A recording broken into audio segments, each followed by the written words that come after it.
Hey everyone, it's Chris here and I am back with another video. If you've been looking at your Google Analytics recently and wondering what on earth bounce rate is and how you can improve yours, you're in the right place. Bounce rate is a single page session on your website. Essentially, that person comes to your site, they visit one page, they don't click on any links, they don't watch any videos, they don't download any PDFs. They simply come to your site, visit one page, and then leave. Your analytics platform will show you your bounce rate for your entire website and individual pages. More often than not, it can actually just be some high traffic pages that are causing a bounce rate spike for your entire website.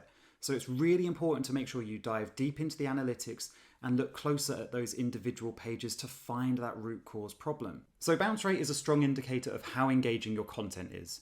Let's take, for example, that you have an e-commerce website. If somebody comes and views one of your product pages and then leaves without performing any desired actions like an add to cart button or downloading a specification sheet, it's safe to say that your content isn't hitting the mark. One thing that is vital to know is how you should interpret your bounce rate.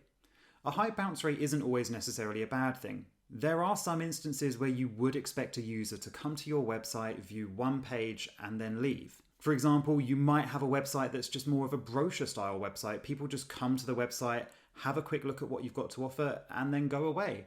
And in that situation, a high bounce rate is exactly what you'd expect. And that's okay. However, in most cases, you probably have multiple pages on your website and you want somebody to come to that site, navigate around and go on some sort of journey and have a positive experience. So there are some bounce rate benchmarks that we need to be aware of. They do vary depending according to your website and your industry, so please do use them loosely. But broadly speaking, you do want to aim for a bounce rate of less than 40%. But between 40 and 50% is okay. Anything higher than that, and you need to start thinking of a strategy about how you can drive that bounce rate down, because whatever it is you're doing at the moment just isn't quite cutting it for your customers. So how can you improve your bounce rate? Well, firstly, you need to think of reasons why people may bounce. Some of the most common issues are slow page load times, content didn't deliver on a promise in an ad, content wasn't relevant to the audience, you've got a poor user experience that doesn't make it clear to customers what they need to do next, and last, you have an ugly design. So how can you solve problems like these? First, start with a free page speed test to see the average load times of your page. Google Page Speed Insights is a great place to start. They'll give your page an overall score and you can check through a list of recommendations so you can start making improvements immediately.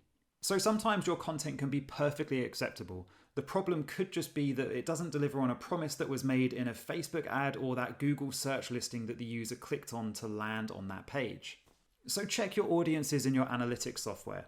Is there a page you're looking at with a high bounce rate and then the traffic that's coming from Facebook being the main reason why that bounce rate is so high? Or have you just recently started a Google ad campaign and your traffic from Google ads has actually got an extremely high bounce rate? Take a look at these things and ask yourself these questions to see if that's what's causing your bounce rate problem. Lastly, there is one tool that I absolutely swear by to help me reduce bounce rates on every single website that I work on, and that is Mouseflow. Mouseflow shows you heat maps of your website, so you can see exactly how far down the page your users are scrolling and where they are clicking. This information is invaluable. You might have a great piece of content on your page, but you'll see it's too far down the page and people just aren't scrolling that far down to even see it. One absolute game changer for Mouseflow is the session recordings. You can go back and watch recordings of exactly how people use your site. You'll see exactly what they do on the page, how they scroll, how long they spend reading certain sections, and exactly where their session ends. Best of all, you can filter sessions to find ones with user frustration and errors to get right to those sessions that likely lead to a bounce. Lastly, make sure all your call to actions are visible. Make sure your internal linking is sound so that people can find that next piece of content really easily. And A/B test everything you do so that you know exactly what it is that you changed that had that positive impact on your bounce rate, because you can then implement that across other pages and take that learning for next time. To summarize, bounce rate is all about providing your customers with the content that they need. By reducing your bounce rate, you'll give your users a far better experience, making them want to stick around for longer and learn all about your business. I hope you guys liked this video and learned something. If you did, make sure you give it the thumbs up and hit that subscribe button.